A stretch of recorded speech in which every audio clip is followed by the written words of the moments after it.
Thibaut, peux-tu nous en dire plus sur ce qu'est l'hypersensibilité? L'hypersensibilité, ce sont des personnes qui ressentent les émotions 10 à 15 fois plus fortes que la moyenne. Ce sont des personnes qui analysent les choses beaucoup plus rapidement. Ce sont des personnes qui ont un fort potentiel au niveau créatif, au niveau de la sensibilité, au niveau de tout ce qu'ils ont en fait à apporter. Ils ont vraiment quelque chose d'unique en eux qui font que ce sont en fait des personnes à haut potentiel, des génies en termes de créativité, en termes de relations humaines. Et donc il y a des hauts potentiels intellectuels, il y a des hauts potentiels émotionnels. Et ces deux catégories de personnes forment en fait un seul et même individu, donc un hypersensible à part entière, a les deux particularités, donc il est aussi bien au potentiel intellectuel qu'au potentiel émotionnel. Donc ses émotions sont beaucoup plus intenses, sa capacité à analyser les choses sont beaucoup plus pertinentes, il va se poser beaucoup plus de questions et son esprit peut parfois lui jouer des tours. Donc c'est pour ça qu'être hypersensible, au début, c'est arriver à se débarrasser de toutes ces peurs et tous ces blocages qui empêchent cette personne de réellement pouvoir appréhender en fait, cette hypersensibilité, ce trop plein d'informations de manière optimale. En fait. Donc, ce qu'il y a, c'est que les gens qui sont dans l'hypersensibilité doivent avant tout arriver à canaliser, arriver à se comprendre en fait, et arriver à se libérer parfois d'un passé troublé en fait. Voilà. Donc, parce que beaucoup d'hypersensibles, pour ne pas dire la plupart, ont eu un passé et un passif très compliqué. Voilà. Donc avant de pouvoir gérer ce plein d'informations liées au potentiel intellectuel et au potentiel émotionnel, ils doivent d'abord se libérer du poids d'un passé troublé. Et qu'est-ce qui fait qu'une personne se reconnaît en tant qu'hypersensible? De par son potentiel créatif, c'est une personne qui aura tendance à chercher beaucoup plus la vérité. C'est une personne, je parle en fonction de mon expérience bien sûr aussi, et par rapport aux personnes que j'ai déjà accompagnées, donc il y a une récurrence qui revient. Ces personnes cherchent beaucoup à comprendre, à connaître la vérité. Ils ne se contentent pas simplement de croire sans preuve en fait. Ils veulent vraiment découvrir de nouvelles choses, découvrir de nouvelles passions. Et ils se découvrent de nouvelles passions à travers l'art, à travers la littérature, à travers l'écriture. Ils s'évadent à travers les mots, à travers la poésie, à travers des choses qui les font vibrer et qui justement les amènent au plus près de leurs émotions. En fait. Et ces émotions sont quelque chose qui les pousse à entrer encore plus à l'intérieur d'eux-mêmes, en connexion avec leur personnalité véritable. Cette personnalité qui se trouve derrière les traumas de l'enfance qu'ils ont vécu. Donc comment on se reconnaît? Ce sont des personnes qui sont assez introverties, des personnes qui sont souvent donc, cataloguées comme étant introverties, puisque encore une fois, être introverti c'est aussi une étiquette en fait pour moi du coup. L'introversion, c'est justement ce qui leur permet de faire le vide en eux. L'hypersensible a besoin de s'isoler pour déjà trouver en lui des réponses qui lui est propre en fait, en l'occurrence, à son développement. Voilà. Et est-ce que selon toi, l'hypersensibilité dépend d'un facteur génétique? Non, selon mon expérience et selon les personnes que j'ai pu accompagner, ça ne dépend pas du tout d'un facteur génétique. Enfin, en tout cas, c'est ce qui n'a pas du tout été prouvé et je ne pense pas que ce sera prouvé à l'avenir, puisque l'hypersensibilité est une caractéristique qui est propre à la conscience humaine, en fait, en l'occurrence. Donc, on n'est pas hypersensible. C'est une caractéristique qui est propre à la conscience, un esprit en fait qui est en évolution par rapport à des valeurs comme des valeurs de partage, des valeurs de cœur, des valeurs d'âme, des valeurs d'amour, des valeurs pour transmission humaine, des valeurs qui nous rapprochent les uns les autres. Donc une personne qui est hypersensible a toutes ces valeurs en elle et c'est ce qui la définit en tant que telle. Donc du coup, pour moi, encore une fois, de ce que je pense et de ce que j'en ai en fait appris de par mon expérience, de par les personnes que j'ai accompagnées, c'est une caractéristique qui est propre à la conscience et qui ne dépend pas d'un facteur génétique à proprement parler. Voilà. Et comment toi as-tu découvert ton hypersensibilité ? J'ai toujours été de nature curieuse, de nature créative et j'ai jamais pu en fait me contenter de simplement suivre une voie en fait. J'ai vu que j'avais beaucoup de voies que je pouvais suivre, que je pouvais faire en fait beaucoup de choses et je savais jamais vers quoi me diriger jusqu'au jour en fait où j'ai compris que ce qui me caractérisait le plus, en fait, c'était l'accompagnement, du coup. Donc, il y a 2 ans, j'ai appris, en effet, par concours de circonstances et par des épreuves de la vie, en fait, que j'étais fait pour aider les personnes dans le besoin, aider les personnes qui traversent ce que j'ai moi-même traversé. Donc, comment je me suis découvert en tant qu'hypersensible, avec une créativité exacerbée, avec du coup quelque chose qui me disait en fait que j'avais quelque chose en moi qui était différent. Et cette différence, j'en ai fait au fur et à mesure des années une force. Ma prof de français, quand j'étais en 6e, m'a encouragé à me lancer dans une carrière littéraire et c'est grâce à elle que je suis devenu écrivain aussi par la suite.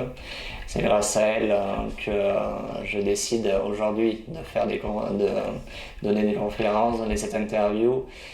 C'est une personne qui a vu en fait mon potentiel et c'est une personne c'est la seule et première personne ou la seule et unique personne qui a su voir en moi en fait un potentiel créatif et du coup une hypersensibilité qui à l'époque était un sujet très très tabou. Ça n'existait pas, les gens ne comprenaient pas en fait comment se caractérisait une personne hypersensible, quelles étaient leurs caractéristiques, comment on les reconnaissait. Et en fait, du coup, ce qui s'est passé, c'est que ma créativité s'est exprimée à travers l'écriture. Et j'ai commencé donc à écrire à l'âge de 12-13 ans. Et j'écrivais des poèmes, etc.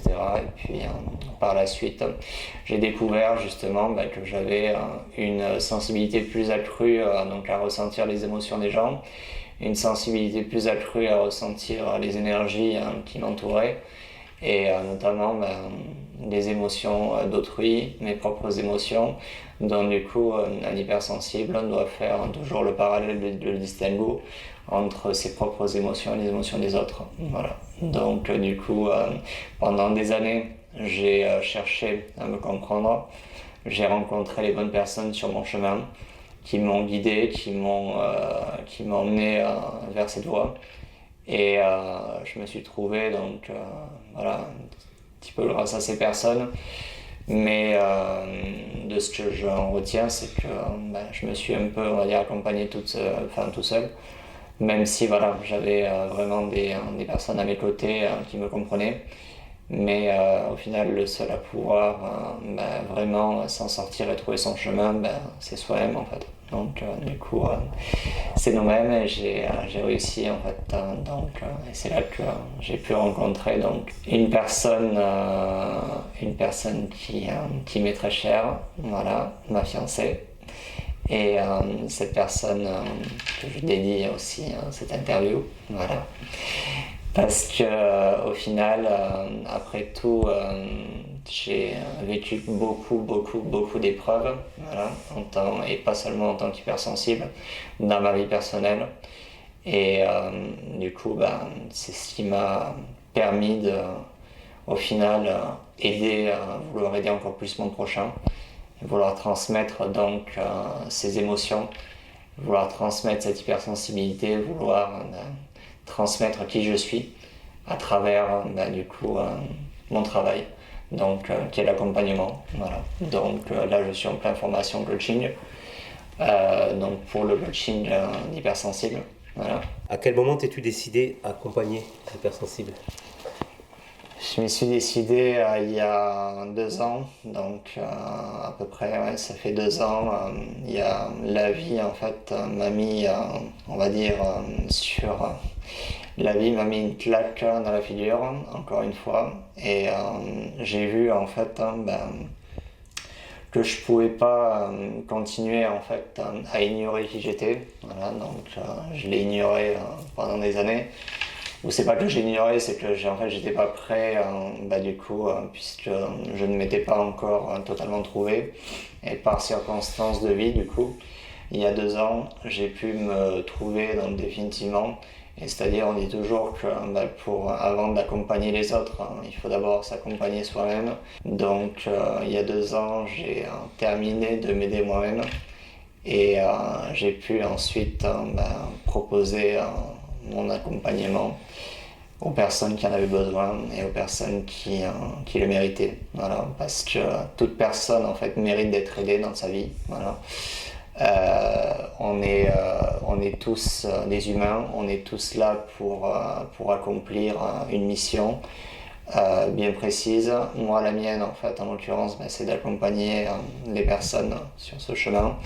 Donc, j'ai choisi, en fait, certes, de les accompagner maintenant en entreprise aussi, donc les personnes qui sont hypersensibles dans les entreprises pour leur éviter les burn-out, les hospitalisations, etc. et j'en passe, puisque les hypersensibles en entreprise sont souvent incompris, donc sont souvent rejetés par leur hiérarchie, ce qui entraîne le rejet en fait d'eux-mêmes, ce qui entraîne le rejet des autres. Et ce qui fait que la personne en fait se rejette, se replie sur elle-même et n'arrive plus en fait à voir où est sa place. Donc là où je souhaite intervenir, c'est aussi en entreprise pour sensibiliser les dirigeants d'entreprise à comprendre ce qu'est réellement l'hypersensibilité et ce qu'un hypersensible est capable aussi d'apporter à une entreprise. Voilà. Puisque, comme je le disais au début, on a des capacités d'analyse et de réflexion qui sont différentes d'une personne habituelle. Mais il y a aussi ce cas qui s'applique au système scolaire en fait. Une personne qui est considérée comme étant en échec scolaire n'est pas du tout une personne qui est en situation d'échec, c'est simplement une personne qui a une capacité différente d'analyse d'une situation, donc les méthodes d'enseignement ne sont pas forcément adaptées aux personnes hypersensibles. Voilà. Donc du coup, c'est pas parce qu'une personne ne réagit pas de la même manière à un enseignement fixe que cette personne est forcément en échec scolaire en fait. C'est juste qu'une personne a besoin d'un apprentissage, a besoin d'un temps, a besoin d'une différence au niveau de sa manière de... Elle voit les choses différemment, donc cette personne a besoin d'être comprise aussi de manière différente et a besoin d'être reconnue à sa juste valeur. Donc voilà, une personne qu'on n'a pas à dévaloriser, voilà, sous prétexte que du coup cette personne n'arrive pas à suivre. C'est juste en fait que le système scolaire n'est pas adapté à cette personne. Voilà. Qu'as-tu apporté à tes bénéficiaires lors des accompagnements et combien de personnes as-tu guidé?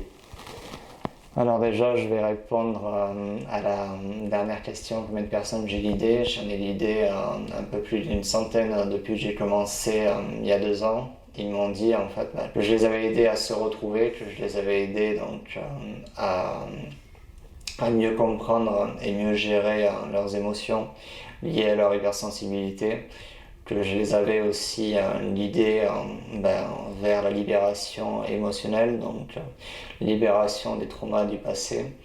Je les aidais à trouver leur voie en fait, parce que ces personnes avaient besoin de trouver leur voie professionnelle et ces personnes, la majorité, ne se retrouvaient pas dans une entreprise qui n'était pas du tout adaptée en fait pour leur qui n'était pas du tout adapté à leur sensibilité, adapté à leur complexité, adapté à leur situation en tant qu'hypersensible. Voilà.